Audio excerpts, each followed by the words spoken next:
For tenses, we all know that basically past, present, future. These are the three basic tenses, and these three tenses are further categorized into four subcategories. Okay, so I believe that you are already aware of these four subcategories of these tenses, right?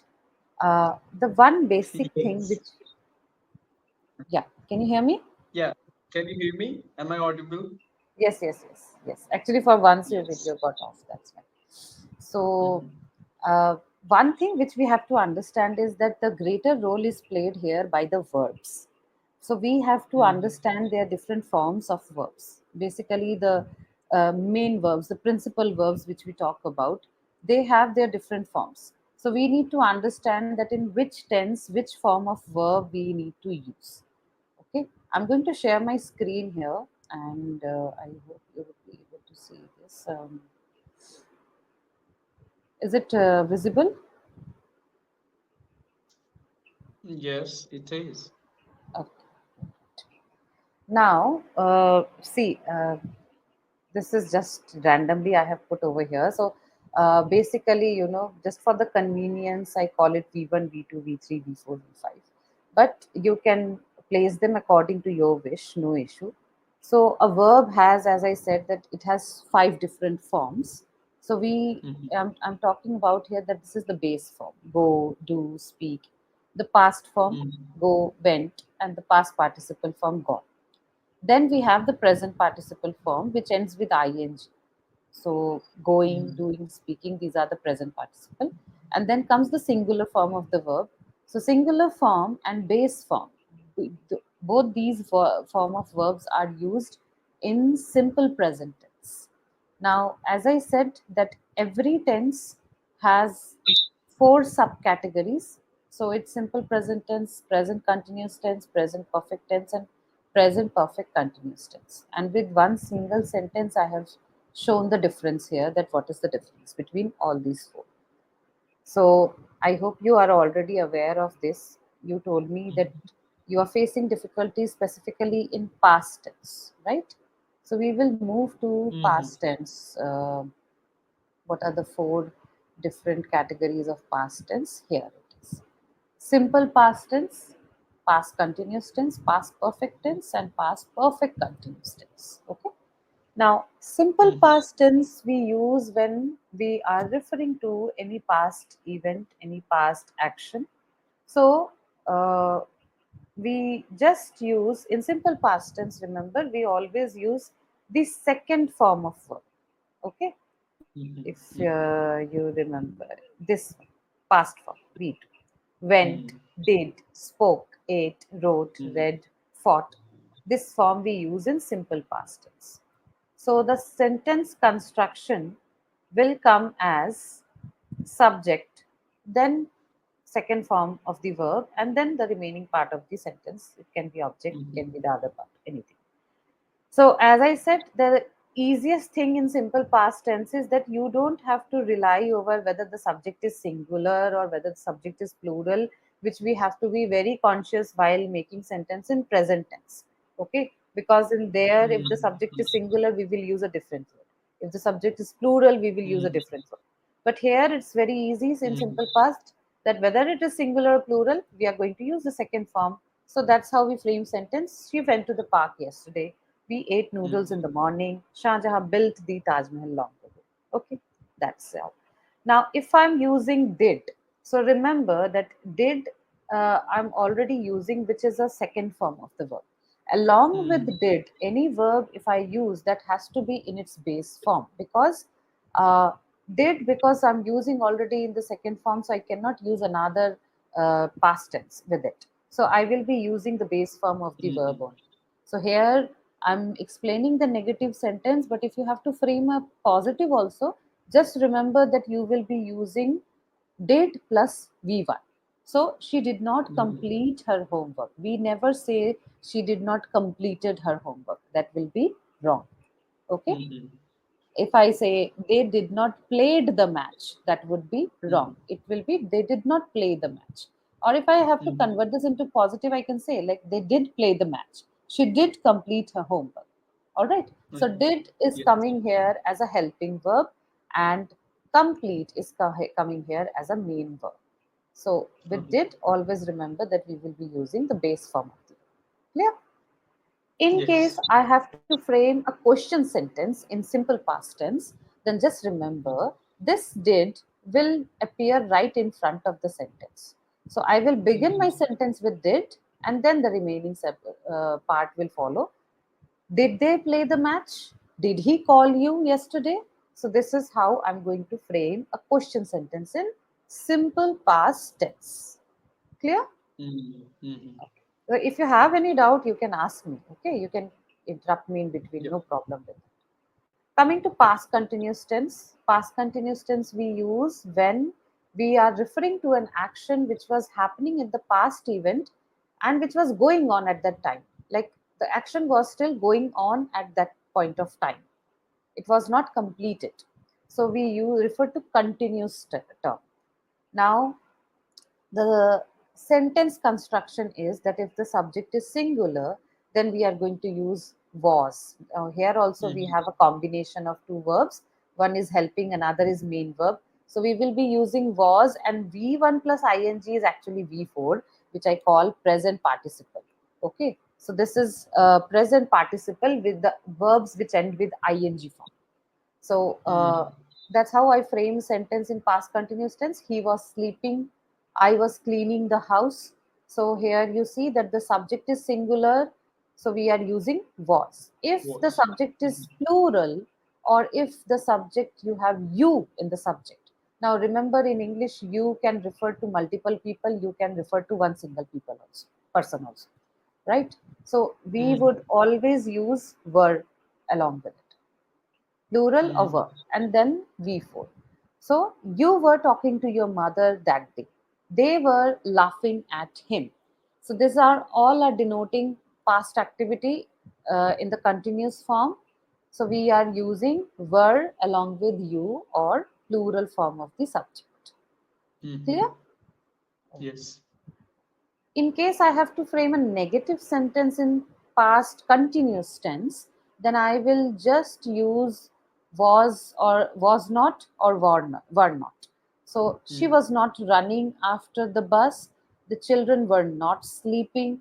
So this is how I frame a negative sentence. We just have to put not in between the helping verb and the main verb.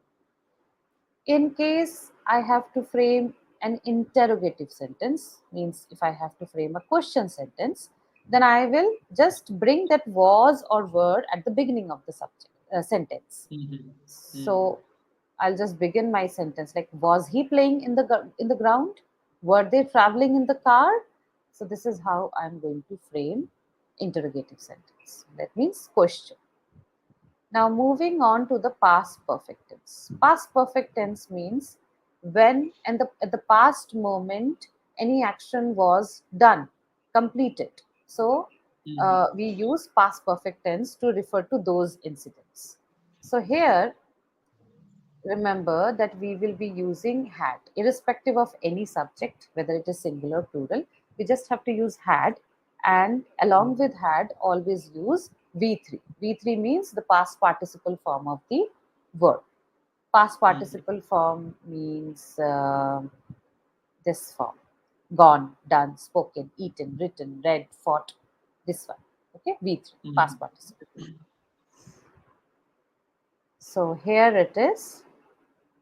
Like if I have to frame a sentence, the flight had landed when I reached the airport. My mother had cooked dinner when my father reached home.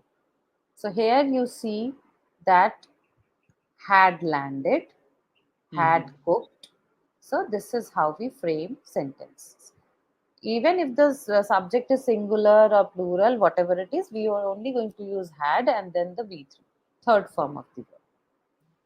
Now, if I have to frame a negative sentence, I'll just put not in between the helping verb and the V3. She had not left for office yet. If I have to frame a question sentence, I'm just going to begin my question with had. So, had will come Mhm. instead of here, it will come here at the beginning. Had Ravi completed his work? Had they gone to the temple? So, this is the question I'm asking in past perfect tense. The last one in past is past perfect continuous tense. This Past means we perfect use, continuous. yes, this tense we use at the moment, like when any action which had begun in the past and was still going on at that moment, but all these were happening in the past. Okay, like Mm-hmm. for example, present perfect continuous tense we use when an action being started in the past and is still going on at the present moment. Past perfect continuous tense means when an action being begin at the in the past moment and it was happening at that time.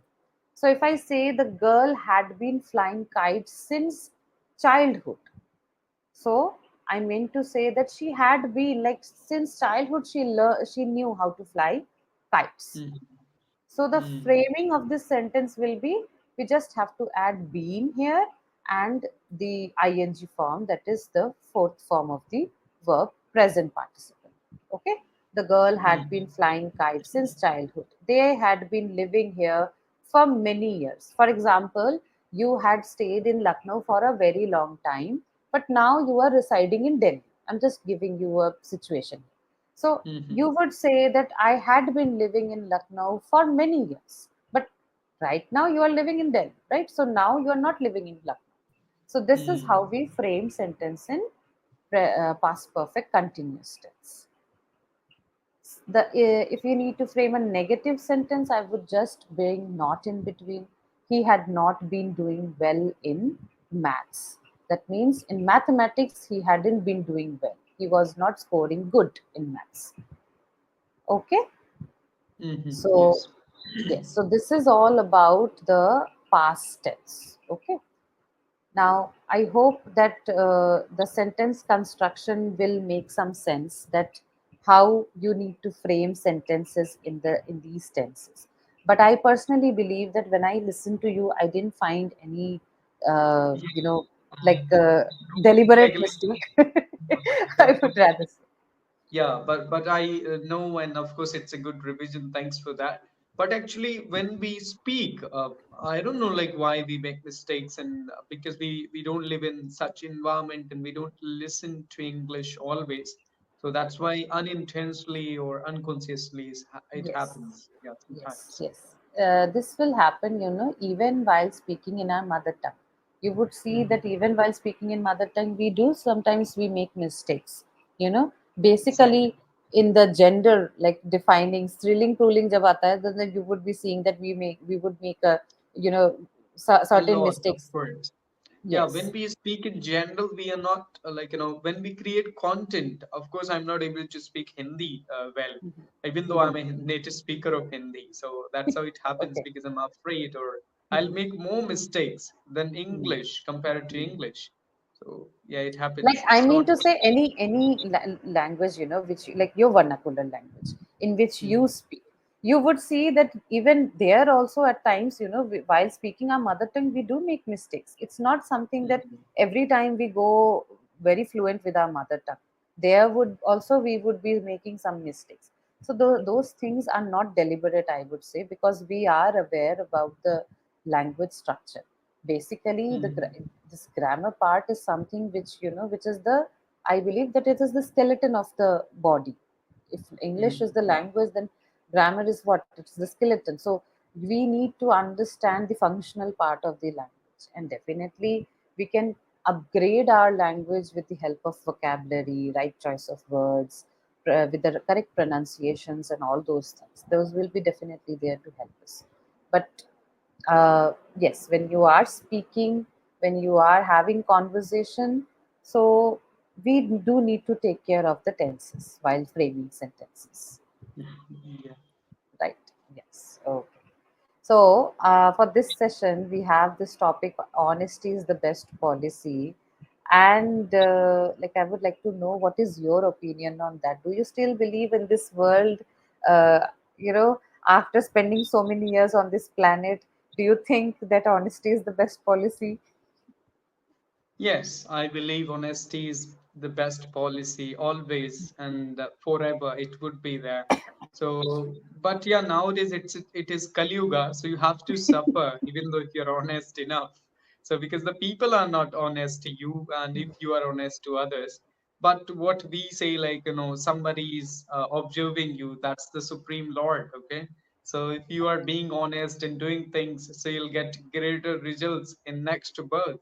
But if you are committing like, what I can say, the bad things, or if you're doing something bad, so you will get the, like, results or consequences of all those karma. So being Right. honest is really good, and honesty is the best policy always. Yeah. Mm-hmm. I know, that obviously this thing, which is like, we all know that, being honest is the best thing, and you get to have good consequences at the end.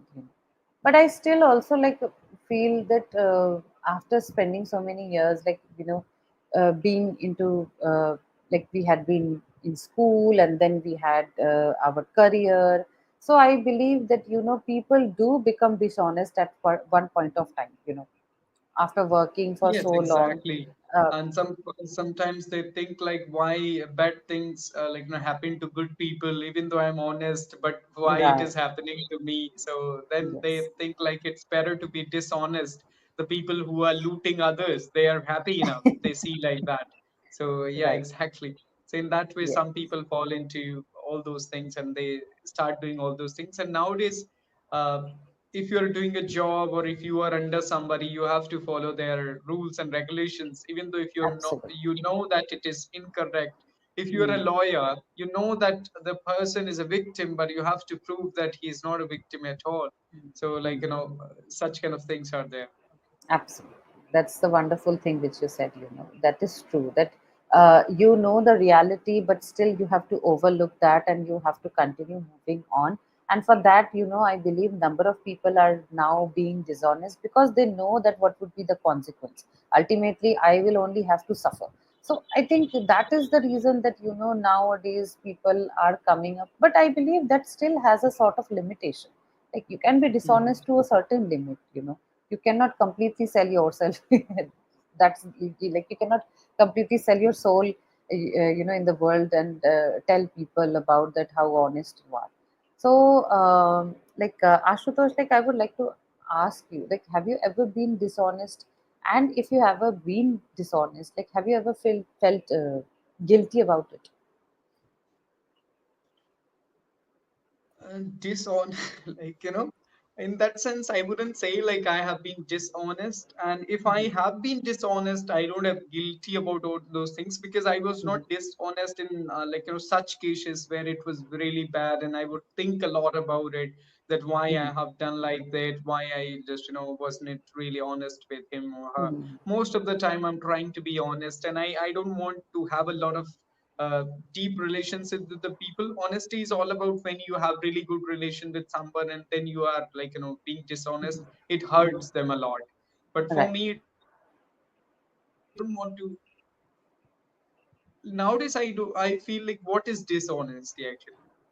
I think, like, if I like, for Can you example, if help I me with give, have you ever lied? Like, for example, you really need a leave, a 1 day leave or 2 days leave, and you have lied to your boss that, I have been sick for these many days, and I seriously need it. Like, it's not so serious. I mean to say. Yeah, Uh, basically, I don't have any work experience and I okay. don't have any boss yet. So I Okay. haven't done it so far. Exactly, of course.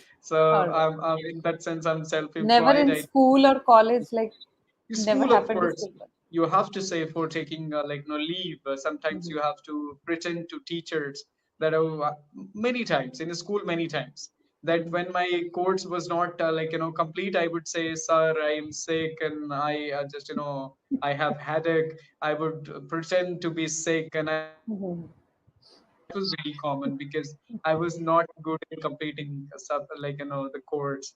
So yeah, that was a common thing whenever there would be the officials like Mm-hmm. AC, TC, or like, that panel to check out the students, like the quality of education in school. I would always Mm-hmm. be sick. So, Okay. and the reason was because my course was not complete. Yeah, genuinely I Okay. was not sick. Yeah. Mhm. No, I think, like, the school is still a part when we are immature, mostly, like, we don't have that maturity level. But even after being mature, I have seen a multiple times, like, a lot of people they do these things, like at professional places also, that and not only professional places, you go to anywhere, like like you would find such cases that Yes, exactly. just Sometimes for a yourself lot of also you political have to do leaders it. also a lot of Mhm. political leaders also frame their condition in such a way that they project themselves that they are in a very just before the beginning of the election season, you would see that a lot of people, leaders, they pretend uh, a lot of things, right, which is we Exactly. know. For them, it's cup of tea, actually. They are habitual doing all those things. But for me, of course, like for your interest, sometimes you have to lie about things. Like if somebody is forcing you to do that, and if you're not interested, you would lie, right? That I'm sick, I can't be there. Yes.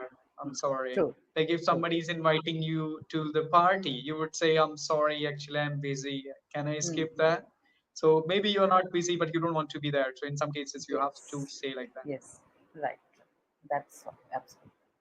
And I feel that when we make, when we lie for such reasons, I don't think we need to really feel guilty about it, because I believe that a bit of freedom should be have, as an individual, we should have the freedom to decide our own, to make our own decisions, that we should be Exactly. able to take our own decisions, that where do I want to go and where I don't want to be in this situation. So I believe a bit of freedom we also need to give ourselves, because if we always say yes to people, then I know that That's a big problem.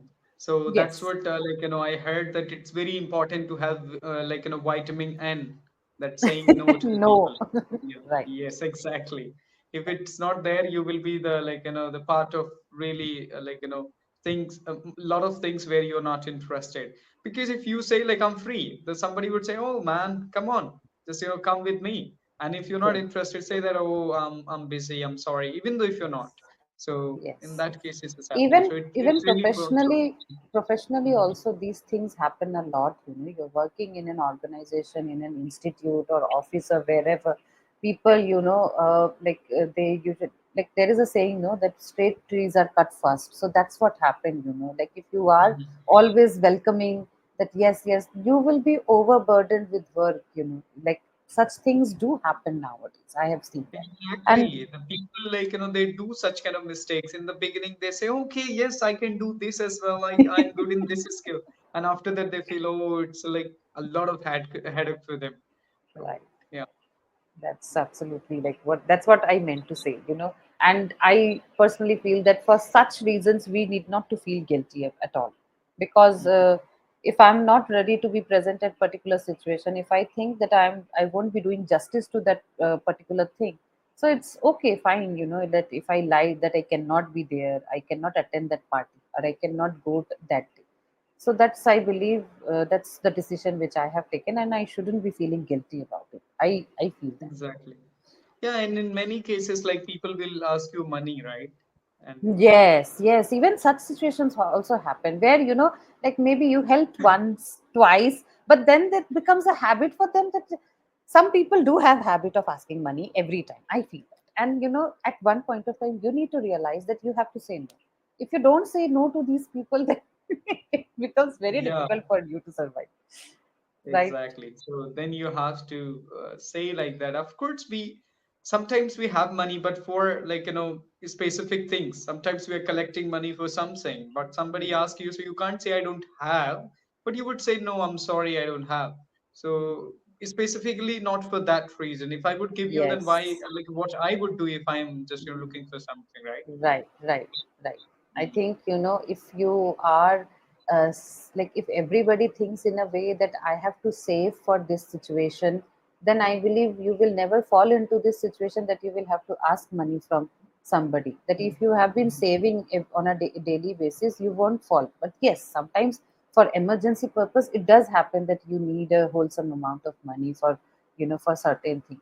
That moment, yes, help is required, but not at every moment. And you will realize, the people who ask, you will yourself realize, that who is genuinely asking and who is asking for what purpose. You know it. You would know it, definitely. So, okay. Yes, Ashutosh, it's been a great session with you, both sessions back to back. So I enjoyed really. And it was a pleasure having you here in this session. So, you're doing great. I would suggest that continue, uh, can have, meet a lot of people, have conversation with them, and talk as much as possible. Speak to them, express whatever you want to do. You do it. You're doing it in a right way. So go ahead. Okay. Thank you so much, Madhumita. Thanks to you. It was Yeah. really nice talking to you. Thank you. Okay. Bye bye.